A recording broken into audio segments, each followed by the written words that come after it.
Imagine, if you will, a world where everyone hides behind a mask, a world where everyone is too afraid to show who they truly are. Would you want to live in such a world? Would it not be a dreary and colorless existence? The answer, undoubtedly, is a resounding no. Vulnerability, the act of being open and honest about oneself, is a crucial part of personal growth. Consider the story of Jack.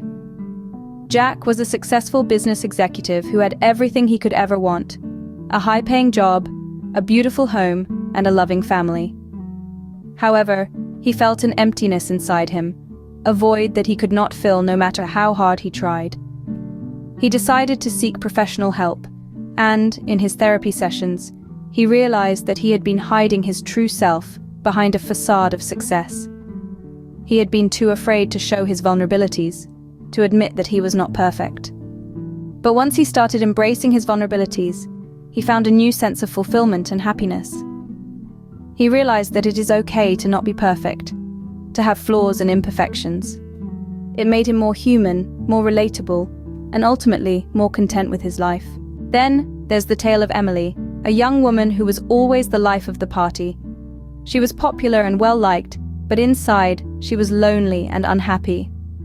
She felt like she had to put on a show, to always be the happy, outgoing Emily that everyone loved. But one day, she decided to be honest with her friends. She told them about her struggles, her fears, and her insecurities.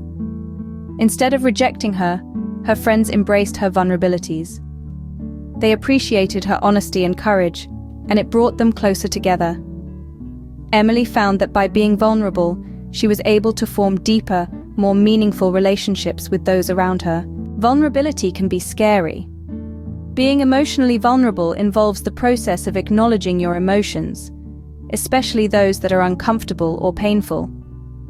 It means opening yourself up to the possibility of rejection and judgment. But it also means opening yourself up to the possibility of deeper connections, personal growth, and self-discovery. It means allowing yourself to be seen, to be understood, and to be loved for who you truly are. Acknowledging painful emotions can be difficult because it is human nature to avoid experiences that hurt us. Oftentimes, instead of fully experiencing and acknowledging an unpleasant emotional experience, we may do things that help distract us. For instance, when you feel sad, you may call a friend for emotional support and ask for advice. When you feel angry, you may blow off some steam through healthy, for example, going for a run, or unhealthy, for example, drinking habits. When you feel anxious, you may prepare for worst-case scenarios. In this narrative, two key points resonated. First, vulnerability liberates you from the pressure of perfection. It allows you to embrace your flaws and imperfections and to find contentment in being authentically you. Second, vulnerability fosters deeper, more meaningful relationships. It allows you to connect with others on a deeper level, to be seen and understood in a way that is not possible when you hide behind a mask of perfection. In conclusion, embracing vulnerability is not a sign of weakness, but a sign of strength. It shows courage, authenticity, and a willingness to grow and learn. It allows us to be truly seen and loved for who we are.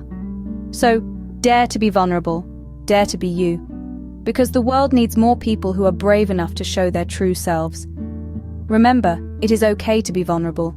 It is okay to be you. As we press pause to reflect on the power of vulnerability, let's recall the stories of Jack and Emily. Both of them embarked on their unique journeys, confronting their fears and embracing their vulnerabilities. They showed us that vulnerability is not just about opening up to others, but also about opening up to ourselves and acknowledging our fears and insecurities. Remember, the strength in vulnerability lies in the courage it takes to be vulnerable. It's about being brave enough to let go of the need to be perfect, to admit when we're wrong, and to ask for help when we need it. It's about showing up and being seen in all our imperfect glory. Embracing vulnerability is not a one-time act. It's a journey of self-discovery and growth. It takes strength, courage, and a great deal of self-love. But it's worth it, because it leads to authentic relationships, a deeper understanding of ourselves, and ultimately, a more fulfilling life. So as we move forward, let's remember to embrace our vulnerabilities, for they are our strength. They make us human, they connect us with others, and they empower us to live our lives authentically. Embrace your vulnerabilities, for they are your strength. Knowledge Workspace.